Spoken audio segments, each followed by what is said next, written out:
Welcome to Bitcoin world media, जहां हम करेंगे क्रिप्टो की बात आपके साथ।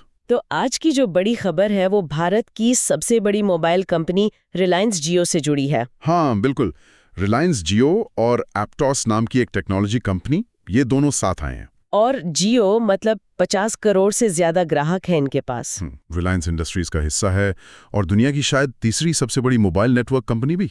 बहुत बड़ा स्केल है।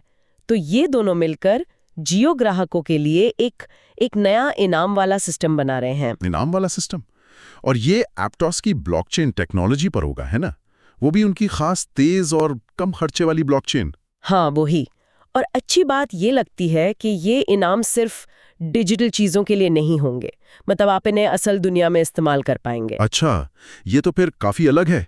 जैसे वो नॉर्मल पॉइंट्स प्रोग्राम होते हैं उनसे तो बेहतर लगता है। हो जाती है ब्लॉकचेन से। शायद ये ज्यादा ट्रांसपेरेंट होगा, ज्यादा कंट्रोल मिलेगा लोगों को। और शायद इसीलिए एप्टॉस को चुना, क्योंकि उन्हें वो तेजी और कम लागत चाहिए होगी इतने सारे ग्राहकों के लिए। एग्जैक्टली, करोड़ों लेन देन होंगे, तो स्केल बहुत जरूरी है। और ये सिर्फ बातें नहीं है, खबर तो ये भी है कि जियो ने करीब 94 लाख ग्राहकों के साथ इसकी टेस्टिंग भी शुरू कर दी है, बीटा टेस्टिंग जिसे कहते हैं। हाँ, ये दिखाता है कि वो कितने सीरियस है, मतलब लॉन्च से पहले पूरी तैयारी कर रहे हैं ताकि कोई गड़बड़ ना हो। वैसे जियो का ये पहला कदम तो नहीं है ब्लॉकचेन में।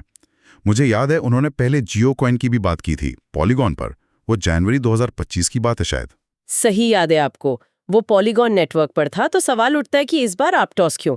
हो सकता है एप्टॉस उन्हें वो स्पीड या वो स्केल दे पा रहा हो जो इस रिवॉर्ड प्रोग्राम के लिए चाहिए। काफी बड़ा है, और अगर ये सफल होता है तो सोचिए, ब्लॉकचेन जैसी चीज आम लोगों की रोजमर्रा की जिंदगी का हिस्सा बन सकती है। सही बात है, मतलब जब जियो जैसी कंपनी से इस्तेमाल करेगी जिसकी पहुंच घर घर तक है, तो शायद लोगों का डर या हिचक कम हो। ये सिर्फ क्रिप्टो वालों के लिए नहीं रहेगा फिर। बिल्कुल, ये एक प्रैक्टिकल यूज केस बन जाएगा आम उपभोक्ता के लिए। लेकिन यहाँ एक थोड़ी अजीब बात भी हुई।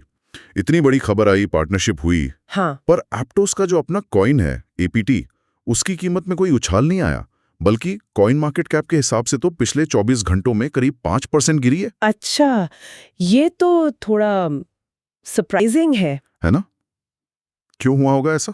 देखिए, मार्केट तो अप्रत्याशित होता है। हो सकता है ये खबर पहले से ही प्राइस्ड इन हो, मतलब मार्केट को अंदाजा था, या फिर यहाँ पर खबर पे बेचो वाली बात हो गई। हाँ, वो भी हो सकता है। या शायद मार्केट अभी भी पक्का नहीं है कि ये पार्टनरशिप कितनी चलेगी, या टोकन पर इसका असल असर क्या होगा। और आजकल क्रिप्टो मार्केट वैसे भी थोड़ा नीचे चल रहा है, तो उसका असर भी हो सकता है। कई बातें हो सकती हैं। तो एक तरफ इतनी बड़ी कंपनी का भरोसा, दूसरी तरफ मार्केट का ठंडा रिस्पॉन्स। चलिए इसी से जुड़ा एक सवाल लेते हैं। सवाल, जियो अपने इतने सारे ग्राहकों को इनाम देने के लिए ये नई ब्लॉकचेन तकनीक मतलब एप्टॉस क्यों इस्तेमाल कर रहा है? पुराने तरीके भी तो हैं। जवाब, इसके पीछे कई वजह हो सकती हैं। एक तो, जैसा हमने कहा, शायद वो ग्राहकों को ज्यादा फ्लेक्सिबल, ज्यादा काम के इनाम देना चाहते हैं जो असल दुनिया में यूज हो। ब्लॉकचेन इसमें मदद कर सकता है। दूसरा, वो स्केल वाली बात। हाँ बिल्कुल, एप्टोस की तकनीक शायद उन्हें ये काम बड़े पैमाने पर, मतलब 50 करोड़ ग्राहकों तक एफिशिएंटली और कम लागत में करने दे।